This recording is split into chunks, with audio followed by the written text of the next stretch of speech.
ibuka yuko ntakimunanira iyo turira kandi dutaka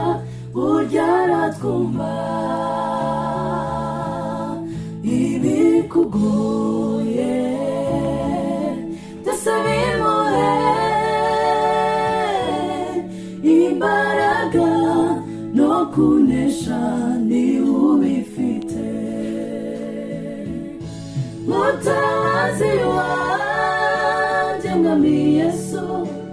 umere kukwishamo kuko njye ubwanjye